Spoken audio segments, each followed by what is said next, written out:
Good afternoon and welcome again to the chefandthegreat.com. I'm here at the Bloom event, which is the single largest tasting of BC wines in the province, and I'm lucky enough to be here with my good friend Harry McWatters. Harry, thank you so much for making the time. My pleasure. No pun intended there, right? Harry's one of Harry's wineries is also named Time, so that's the little inside joke, folks.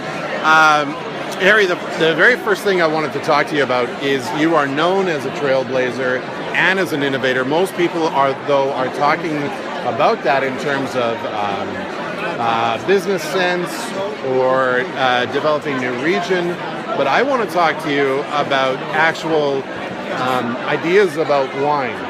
Because here in a region, BC, which is obviously there's a great following for BC wines, but this is a region that's known for Pinot Gris, Gewürztraminer, Pinot Noir, and you come along and you start a new venture, and one of the flagship bottles is White Bordeaux. You have to speak for a minute about how you came to that conclusion and really what motivated you to do that. Well, first of all, I didn't come to that conclusion lightly. I'm a very, very firm believer in the whole Meritage movement, and that we brought the term to Canada as Meritage.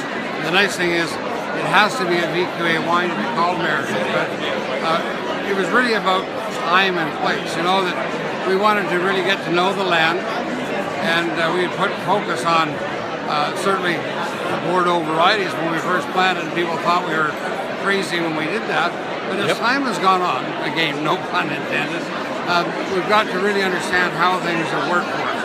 So we've taken really the old world tradition of blending specific varieties like they do in Bordeaux with a huge difference. We believe that they need to be done in a new world style, so it's about ripe, luscious fruit, and then bringing the components together so that the end result is really greater than the sum of the parts. So we believe that we can convince other people to enjoy the wine as much as I do. And when you're speaking about this, you really do speak from some high level of practical experience with this. How long have you actually been working on projects similar to this here in BC? Well, I started making wine when I was 16, but I've earned my living in the wine business since 1968. That I've always thought about what's the next opportunity. And I don't mean that from a business sense. I mean, what's the next opportunity for what the consumer may like? And as we know, consumers have a broad range of tastes and what they like.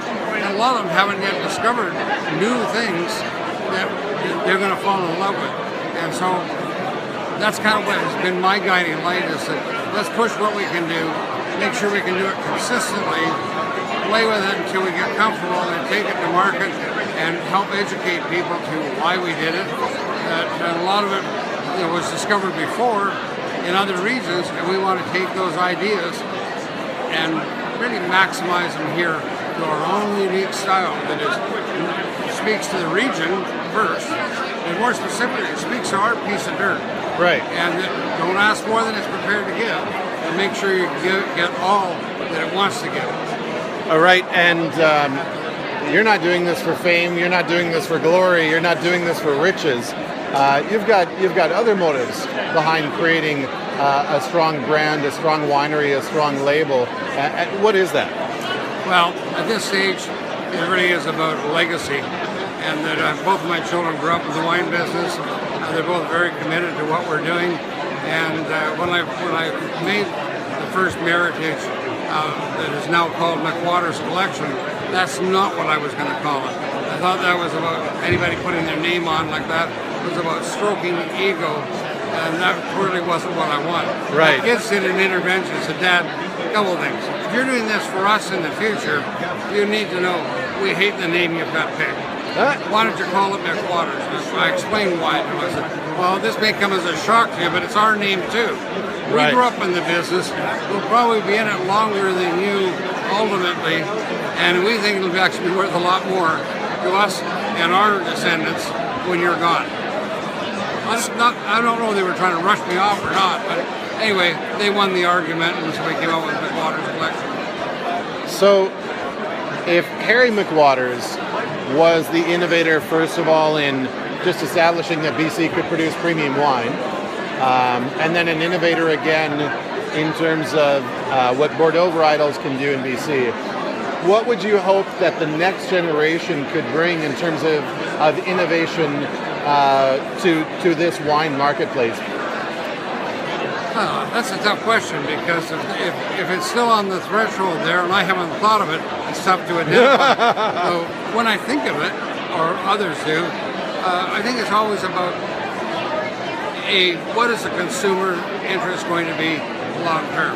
And we're not making just a wine for the broad spectrum of consumers, but a finite one that's interested in really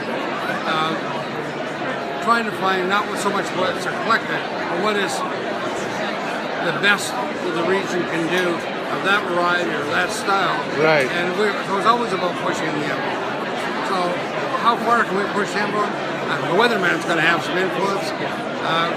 Another glass of wine and creativity will have an influence. And sitting around with my kids and talking about what do you think of this or what do you think of that. Sometimes I have ideas, and my daughter says, "Did you bump your head in the shower this morning?" I don't think we should do that. Sometimes she's right, sometimes she's not. Harry, thank you so much for making the time. No problem, we'll keep doing it. We're the only ones putting time in a bottle. Gotcha. Thank you very much, folks.